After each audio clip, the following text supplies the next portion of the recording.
Hello मेरे प्यारे बच्चों, तो कैसे हैं आप सब। उम्मीद करते हैं सब बढ़िया। तो बच्चों आज की इस वीडियो में हम लोग तीन एग्जांपल्स करने वाले हैं, वो भी एक साथ और बहुत ही अच्छे तरीके से, क्योंकि हम लोगों ने लॉ ऑफ एक्सपोनेंट बहुत ही अच्छे तरीके से पढ़ लिया है। हर एक लॉ को बहुत ही अच्छे तरीके से फील ले लेके समझा कि उसका मतलब क्या होता है, सारी चीजें देखी हम लोगों ने। तो वो वीडियो अगर नहीं देखी तो बच्चों जरूर देखो, क्योंकि आज उन्हीं सबका यूज होने वाला है। तो देखो एग्जाम्पल नंबर फर्स्ट हम लोग को क्या कहता है, अगर नहीं पढ़ा है तो बच्चों जरूर देखो, क्योंकि वो आपको बहुत ही ज्यादा मदद करने वाली, इसीलिए मैंने बहुत अच्छे से आपके लिए बनाया है। तो यहां पे देखो क्या है, एग्जांपल नंबर फर्स्ट क्या है, find the value of this and this. ये वैल्यूज दी गई है, इसमें जो हमारा एक्सपोनेंट लगा है, एक्सपोनेंट जो कि आप पढ़ते आए हो पावर, ये जो पावर आप पढ़ते हो इसे पावर नहीं एक्सपोनेंट कहते हैं। तो पावर क्या होता है, ये पूरा का पूरा वैल्यू पावर होती है। तो 2 का एक्सपोनेंट -3 जो दिया है, इसकी वैल्यू निकालनी है। तो डायरेक्ट भी निकाल सकते हो, कोई बड़ी बात नहीं है, बट इसको सही तरीका क्या है निकालने का दिखाते हैं। जो स्टेप, जो सॉल्विंग स्टेप होता है क्या है, ये 2 का एक्सपोनेंट लिखा है -3 लिखा हुआ है। इसको पहले हम लोग पॉजिटिव में चेंज करते हैं। तो पॉजिटिव में चेंज करने के लिए क्या है, मैंने आपको ट्राई दिस में भी समझाया, एक फॉर्मूला मैंने आपको बताया क्या है। अगर कोई भी टर्म यहाँ पे, ये देखो ए लिखा है, ए ऊपर एक्सपोनेंट क्या है, एम लिया है, हाँ कि ना। अब इसमें क्या है, इसको अगर पॉजिटिव में चेंज करना है तो इसे डिनोमिनेटर में लेके चल जाते हैं, कुछ इस तरीके से लिख देते हैं, हाँ कि ना, हाँ कि ना। और अगर प्लस में लिखा है तो इधर आ जाता है माइनस में लिखा है तो ये आ जाता है प्लस में हो जाता है। तो यहाँ पे देखो माइनस में लिखा है तो ये प्लस में कैसे हो जाएगा, 1/2 का एक्सपोनेंट 3 हो जाएगा। अब 2 का एक्सपोनेंट 3 का मतलब क्या है, 2 का एक्सपोनेंट 3 का मतलब क्या है कि जो 2 है कितनी बार खुद से मल्टीप्लाई है, 3 से, तो 1, 2 और 3 बार लिखेंगे मल्टीप्लीकेशन। 2 को मल्टीप्लीकेशन में 3 बार लिखेंगे। अब देखो 2 × 2 क्या हो जाएगा, 4, 4 × 2 8 हो जाएगा। तो ये आ जाएगा हमारा आंसर 1/8 आ जाएगा आंसर, 1/8 आ जाएगा आंसर। बट अगर आपको इसको चाहिए कि इसमें एक नंबर में चाहिए और वो भी न्यूमरेटर में चाहिए, तो क्या होगा, ध्यान से देखो यहाँ पे ये क्या लिखा है, 8 का जो हमारा एक्सपोनेंट है वो क्या है, 1 है। 8 का एक्सपोनेंट क्या है, 1। अगर इसको हम लोग ऊपर लिखेंगे तो ये लिखा जाएगा 8 का एक्सपोनेंट जो होगा वो -1 हो जाएगा, -1 हो जाएगा। तो उम्मीद करता हूं आ गया होगा। ये चीज अगर ऊपर आप सिर्फ न्यूमरेटर में ले लेते हो तो ये जो इसका जो नीचे जो आपका एक्सपोनेंट दिया रहता है वो माइनस में हो जाता है। अगर माइनस में तो ऊपर लेके जाओगे तो प्लस में हो जाए। तो ये हो गया हमारा पहला सॉल्व। दूसरा देखते हैं, दूसरा क्या है हमारा, ध्यान से देखो दूसरा क्या है हमारा, ये है 1/3 का एक्सपोनेंट -2। तो इसको कैसे सॉल्व करोगे, पहले इसको कैसे सॉल्व करोगे, इसको आप क्या कर सकते हो, इसको लिख सकते हो ऐसे ऊपर लिख सकते हो। कैसे लिखोगे इस चीज को, इस चीज को आप लिख सकते हो, कैसे लिखोगे, इसको लिखोगे 1/, ध्यान से सुनो, इसको कैसे लिखोगे, हाँ इसको कैसे लिखोगे आप, इस चीज को कैसे लिख सकते हो, कैसे लिख सकते हो, देखो ये हमें माइनस में दिया गया है, क्या दिया गया है, माइनस में दिया गया है। तो इसको हम लोग पॉजिटिव में चेंज करेंगे, क्या करेंगे, पॉजिटिव में चेंज करेंगे। तो इसको अगर मैं ऊपर लेके जाऊं तो ये पॉजिटिव में हो जाएगा, तो 3 क्या हो जाएगा, प्लस में हो जाएगा ये, ठीक है। 3 का एक्सपोनेंट प्लस में 2 हो जाएगा।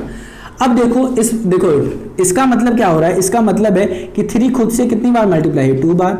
तो 2 बार लिख दो, 3 3 क्या हो जाता है, 9 हो जाता है। तो आंसर आ गया हमारा 9, वैल्यू आ गई हमारी ये।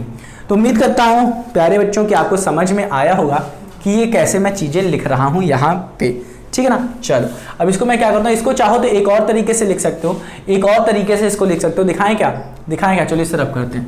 एक और तरीका होता है इसको लिखने का, मैं दिखा देता हूँ ताकि आप सारी चीज़ें अच्छे से समझ में आए। जैसे 2 का ये जो एक्सपोनेंट है या -1, तो इसको ऐसे लिख सकते हो, 2 का एक्सपोनेंट -1 इंटू 2 का एक्सपोनेंट -1 इंटू 2 का एक्सपोनेंट -1, ऐसे लिखा हुआ है, ठीक है ना, ऐसे लिखा हुआ है, हाँ कि ना। तो ये चीज़ ही जो होती है वही क्या हो जाती है, ये जो चीज़ लिखी हुई है ना, यही चीज़ लिखी हुई है 2 का एक्सपोनेंट, भी सारी चीज़ें ऐड हो जाती है, सारे पावर्स ऐड हो जाते हैं, वो चीज़ ऐसे लिखी हुई है। समझ में आया क्या, यही चीज़ लिखी हुई है ये, हाँ कि ना। अब इस चीज़ को हम लोग किस फॉर्म में लिख सकते हैं, यहाँ पे देखो इस फॉर्म में लिख सकते हैं। ये माइनस में है तो इसे पॉजिटिव में चेंज करो, ये आ जाएगा 1/2, ये आ जाएगा हमारा 1/2 और ये आ जाएगा हमारा 1/2।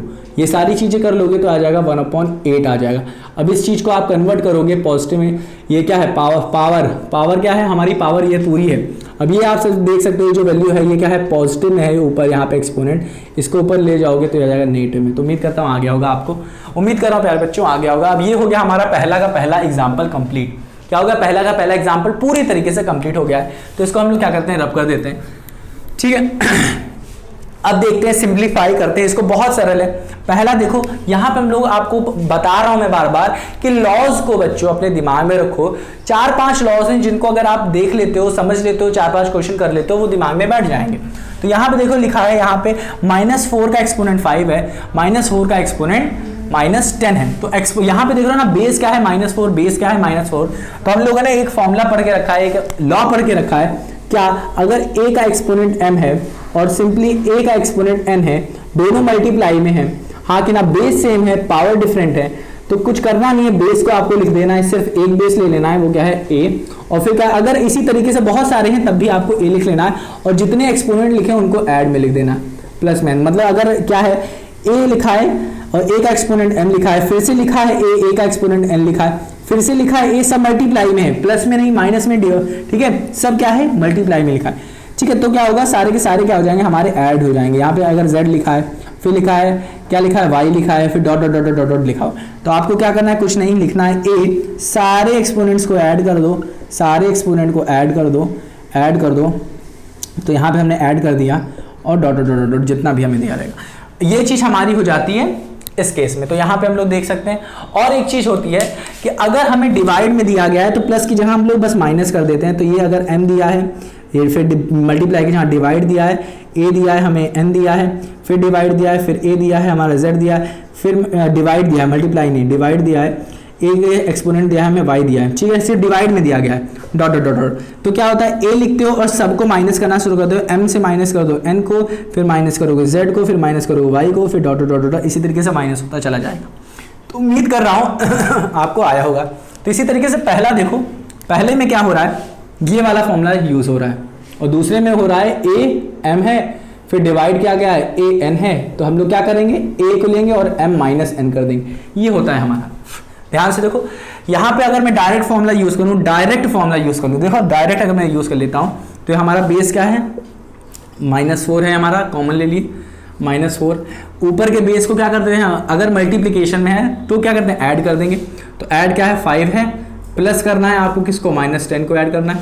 इसको सेपरेटली अगर सॉल्व कर लो, अगर नहीं कर पाते हो तो प्लस माइनस माइनस, और ये 10 आ गया, -10 में से 5 चला गया, 5 आएगा, बट माइनस का आएगा क्योंकि यहाँ पे 10 है ग्रेटर, हाँ क्या, तो -10 के, -10 किसके साथ है, ग्रेटर वैल्यू के साथ, तो आ जाएगा हमारा माइनस में, तो -4 का जो एक्सपोनेंट आएगा वो आएगा -5। तो ये हो जाएगा हमारा आंसर, ये हो जाएगा आंसर हमारा। अब इसको अगर आप सिंप्लीफाई करना चाहो तो आप कर सकते हो। तो यहाँ तक बस इतना आपको सॉल्व करना है, इससे ज़्यादा नहीं, ठीक है, इतना ही करो बस, बहुत है आपके लिए।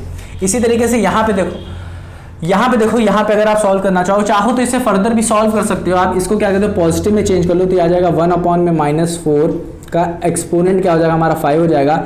मतलब क्या है, ध्यान सुनो, 1/-4 इंटू -4 इंटू -4 इंटू -4, इन सबको ऐड करो तो ये क्या आ जाएगा, 4 × 16 हो जाएगा, ये भी 4 × 16 हो जाएगा। 16 को 16 से मल्टीप्लाई करो, फिर जो आंसर आएगा वो हमारा नेगेटिव में कुछ आंसर आएगा, नेगेटिव में कुछ आंसर आएगा, उसको आप ऊपर लेके जाओगे, तो नेगेटिव में जो आंसर आएगा वो लिखोगे और पावर क्या कर दोगे, माइनस में लिख दोगे, -1 में लिख दोगे। तो उम्मीद करता हूँ आ गया होगा आपको, ठीक है। 5 to 6 आया, आई थिंक आना चाहिए। इसको मैं अगर मल्टीप्लाई करूँ तो 6 × 36, 36 के 6, 3 यहाँ चला गया, 6 × 6, 6 × 3 9 आ जाएगा, और ये आ जाएगा हमारा क्या आ जाएगा, 6 आ जाएगा, और ये हमारा आ जाएगा 1 आ जाएगा। तो इसको 6 करेंगे, इन दोनों को ऐड करेंगे तो आ जाएगा 5 आ जाएगा, ये आएगा 2 5 6 आएगा हमारा, 2 5 6 आ जाता, 2 5 6 आ जाता, तो ये आ जाता हमारा आंसर, ये आ जाता हमारा आंसर। ये चीज़ याद रखो, ये अंदर क्या है, माइनस में है लिखा, ठीक। चलो उम्मीद करता हूँ आ गया होगा आपको। बहुत सरल था, कुछ नहीं था, बस हमने फॉर्मूला लगाया है। तो पहला हम लोगों ने बहुत ही अच्छे तरीके से सॉल्व कर लिया बच्चों। दूसरा देखते हैं हम लोग, यहाँ पे लॉज ही लगाना है और कुछ नहीं। तो यहाँ पे देख सकते हो बेस सेम है, तो हमारे लिख देंगे 2, ये लिख देंगे 2, और यहाँ पे देख सकते हो ये चीज़ें क्या लिखी हैं हमारी, यहाँ पे प्लस में दिया है, माइनस में दिया है, उससे कोई लेना देना नहीं। बेस को देखना है, बीच में साइन देखना है, बेस सेम है, ये जो एक्सपोनेंट है उसको नहीं देखना है, बस बीच का साइन को देखना हमेशा। अगर मल्टीप्लाई है तो ऐड होगा, डिवाइड है तो माइनस, तो 5 के साथ लगेगा माइनस का साइन, और ये हमारा -6 है, तो लिखो यहाँ पे ब्रैकेट में -6। इसको सॉल्व कर लो, 5 माइनस क्या हो जाता है, प्लस, और ये जाएगा 6, 5 6 क्या हो जाता है, 11। तो ये आंसर आ जाएगा 2 का जो हमारा एक्सपोनेंट होगा वो 11। ये हो गया हमारा आंसर, डायरेक्टली मैंने सॉल्व कर दिया। नहीं तो इसे और अगर हम लोग सॉल्व करते तो क्या करते, 2 का हमें यहाँ एक्सपोनेंट दिया है 5, डिवाइड में दिया है, फिर इसको हम लोग क्या लिखेंगे, नीचे लिखेंगे। तो वो सारी चीज़ें हमें करने की जरूरत नहीं है, ठीक है। यहाँ पे हम लोग इस तरीके से सॉल्व कर सकते हैं, इस तरीके से हम लोग इसे सॉल्व कर सकते हैं, ठीक है। डायरेक्टली फॉर्मूले का यूज़ करके हम लोग सॉल्व कर सकते हैं। तो इसको हम लोग क्या करते हैं, रब कर देते हैं। अब आते हैं इस पर, ये बहुत ज़्यादा ज़रूरी है, इसको समझो, ये बहुत ज़रूरी है। लिखा है 4 का एक्सपोनेंट है -3, हमें एक्सप्रेस करना है बेस क्या, यहाँ पे आप देख सकते हो, यहाँ पे जो बेस दिया गया है ये होता है बेस, ये हमें दिया गया है बेस, ये जो हमें दिया गया है ऊपर ये माइनस में दिया गया है वो अलग बात है, इसे कहते हैं एक्सपोनेंट कहते हैं, इसे एक्सपोनेंट कहते हैं। और ये जो दोनों चीज़ें हैं बेस और एक्सपोनेंट, ये हमारी होती है पावर, ये होती है हमारी पावर। तो यहाँ पे देखो जो बेस दिया गया है हमें वो 4 दिया गया है, क्या कह रहा है, एक्सप्रेस करिए इस बेस 4 को as a power with the base of 2, ठीक है, power with the base of 2। तो हमें दिखाना है क्या, बेस 2, ठीक है, बेस 2। तो हमें 2 दिखाना है, बेस कैसे दिखाओगे 2 को, बेस को, इस 4 को चेंज करेंगे बेस में। तो देखो हम लोग कैसे करेंगे, बहुत सरल है, ध्यान से देखना। यहाँ पे देखो हम लोग 4 को कैसे लिख सकते हैं, 4 को ही तो चेंज करना है 2 में। तो हमें पता है कि 4 को कैसे लिखा जा सकता है, 2 × 2 लिखा जा सकता है, बहुत सही। अब इस 2 × 2 को कैसे लिख सकते हैं, यहाँ पे हमारा एक्सपोनेंट 1 है, इधर भी एक्सपोनेंट 1, 2 का एक्सपोनेंट 1 मतलब 2 ही होता है, इसका भी 2 का एक्सपोनेंट 1 होता है। इसको हम a की पावर m मान लें और a की पावर n मान लें, तो 1 1 ऐड हो जाएगा, तो 1 + 1 क्या हो जाएगा, 2। तो 4 को क्या लिख सकते हैं, 2 का एक्सपोनेंट 2 लिख सकते हैं, हाँ कि ना। इसका अब हम लोग यूज़ करेंगे, इसको हम लोग क्या करेंगे, इसके अंदर डाल देंगे। तो हमें पता है 4 का एक्सपोनेंट -3 है, यहाँ पे हम लोग इस वैल्यू को पुट कर देंगे। तो ये हो जाएगा, ये क्या हो जाएगा, 2 लिखोगे यहाँ पे, 2 का एक्सपोनेंट 2, फिर ब्रैकेट क्लोज कर दोगे, इसी तरीके से ब्रैकेट क्लोज कर दोगे यहाँ पे जैसे लिखा है, फिर लिखोगे -3। अब हम लोगों को एक फॉर्मूला पता हुआ है, एक फॉर्मूला हम लोगों ने पढ़ के रखा है, क्या, अगर लिखा है a, अब देख सकते हो बस हमें चेंज करना था, बस हमको क्या करना था, चेंज करना था, चेंज कर चुके हैं, ठीक है, क्योंकि बेस हमारा क्या आ रहा है, 2 आ रहा है, बट अभी तक पूरा सॉल्व नहीं हुआ है। ध्यान सुनो, ये हम लोगों ने पढ़ा है कि अगर a का एक्सपोनेंट m दिया हो, ब्रैकेट में करके यहाँ पे कहीं n लिखा है, तो क्या हो जाता है, ये लॉ में है, ठीक है ना, ये हो जाता है m × n हो जाता है, ये हो जाता है हमारा a m × n, तो बेस बन जाता है a और ये हमारा एक्सपोनेंट हो जाता है m × n। तो यहाँ पे क्या होगा, 2 × -3 हो जाएगा, तो ये लिखेंगे 2, फिर लिखेंगे मैं एक्सपोनेंट 2 × -3, इसको करोगे सॉल्व तो 2 का एक्सपोनेंट हो जाएगा -6, इसको सॉल्व करो, -3 × 6 -6, तो -6 हो जाएगा, ये हो जाएगा हमारा आंसर। ये बेस आ गया हमारा 2 में, बेस आ गया हमारा 2, हमारा आ गया एक्सपोनेंट -3। तो ये पावर जो पूरी आ रही है ये अच्छी खासी हमारी विद बेस 2 आ गई, तो बहुत सरल था, बस इसको चेंज करना था। डायरेक्टली आप कर सकते थे इसको कि 2 को आप ऐसे लिख सकते थे, 2 का इस तरीके से लिख सकते थे और इसको लिख सकते थे -3 लिख सकते थे। अब इन दोनों को ऐड मल्टीप्लाई कर दे तो ये आ जाता हमारा -6, आंसर ऐसे आ जाता। 2 स्टेप में, एक ही स्टेप में कर लेते आप, ठीक है। तो ये हो गया हमारा क्या, example number 1, example number 2, example number 3 है। एग्जाम्पल नंबर ये क्या है, 3 है, ठीक है ना, 3 है या 6 है ये आई थिंक सो 3 है एग्जाम्पल नंबर, ठीक है। तो उम्मीद करता हूँ मेरे नन्हे मुन्ने प्यारे बच्चों कि आपको समझ में आया होगा, बहुत सरल है। बट यहाँ पे ये चीज़ें मैं इतनी जल्दी क्यों सॉल्व कर लिया हूँ, क्योंकि मुझे लॉ ऑफ एक्सपोनेंट पता है। क्या है, लॉ ऑफ एक्सपोनेंट पता है। अगर आपको नहीं पता तो उस वीडियो को देखो, वीडियो सेकंड है जहाँ पे हमने लॉ ऑफ एक्सपोनेंट आपको समझाया है। तो प्यारे बच्चों, उम्मीद करता हूँ आप उसे पढ़ के ये चीज़ देख रहे होगे, नहीं देख रहे होगे तो आपको शायद ना समझ में आ रहा हो, अगर आ रहा है तो बहुत अच्छी बात है। तो प्यारे बच्चों, मिलते हैं अपनी अगली वीडियो।